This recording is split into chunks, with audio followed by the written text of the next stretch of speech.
Voici 9 peintures de 9 peintres québécois importants. Laquelle a capté votre attention en premier en quelques millisecondes? Laquelle vous a attiré en premier comme un aimant? Si c'est Dryden de Serge Lemoine, c'est normal. Dans l'art contemporain québécois, les tableaux bleu, blanc, rouge de Lemoine font partie des œuvres les plus reconnaissables au premier coup d'œil. Est-ce qu'on a vraiment besoin d'expliquer pourquoi? Serge Lemoine naît à Actonville en 1941 en Montérégie. Il grandit dans une immense maison de 21 pièces bâtie au 19e siècle près du chemin de fer en plein cœur du village. En 1958, il entre à l'École des beaux-arts de Montréal avec l'intention de travailler sur les plateaux de télévision ou de cinéma. Sauf qu'il vit une épiphanie sur les bancs d'école. Il découvre l'avant-garde artistique. À cette époque, on assiste à l'explosion du pop art. Robert Rauschenberg, Andy Warhol, Alan Caprow. Aujourd'hui, Warhol a atteint les niveaux de superstar. Mais quand Lemoine est admis aux Beaux-Arts, nous sommes 4 bonnes années avant sa célèbre canne de soupe Campbell. La scène artistique new-yorkaise bouillonne, celle de Londres aussi. Avec le courant pop art, une grande tendance se dessine. Inclure la société au complet dans la création artistique. Les artistes y arrivent en choisissant des sujets connus par tout le monde. Le pop art devient accessible par ses méthodes.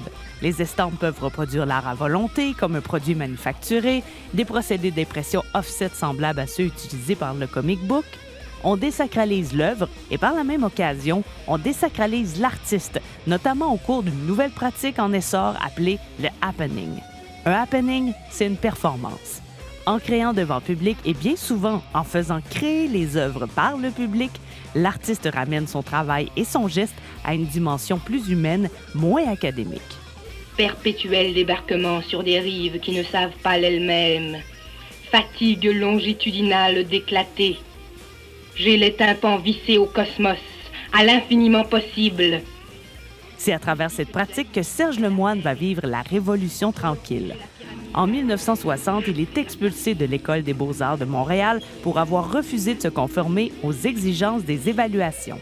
Le jeune Lemoine est hyperactif. Il participe à de nombreuses créations collectives.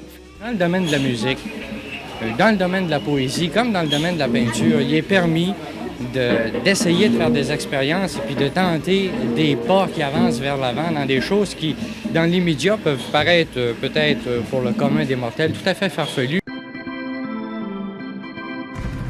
En 1969, la prestigieuse galerie 2020 de London en Ontario lui donne carte blanche. Serge Lemoine débarque avec une poche de hockey pleine de tubes de peinture.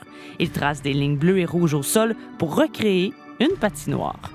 Pendant des jours, il peint des panneaux de bois et des baies vitrées. En arrière-plan, l'enregistrement d'une partie Canadien Maple Leaf joue en boucle. Quand il revient à Montréal, il prend la résolution de consacrer les 10 prochaines années à travailler le blanc, le rouge, le bleu, le Canadien de Montréal, le hockey, l'aréna. Il veut créer en utilisant comme seul vecteur symbolique l'immense popularité du sport dans la vie des Québécois.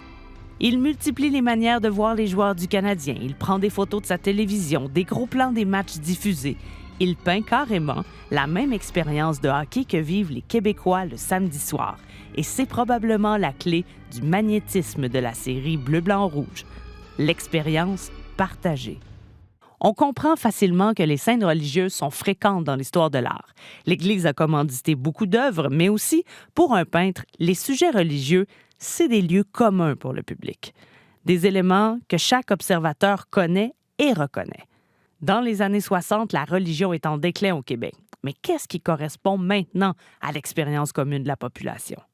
La société de consommation se déploie dans chaque aspect de la vie des gens, la production de masse, le développement de la télévision, la publicité et l'art contemporain et le pop art communiquent beaucoup.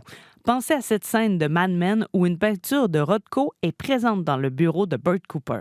That's interesting. Serge Lemoine a visé juste en s'intéressant aux Canadiens de Montréal en 1969. Cette période de gloire sportive a rejailli en fierté sur tous les Québécois, riches ou pauvres, anglophones ou francophones, même si rapidement, le hockey est devenu secondaire dans la démarche de Lemoine.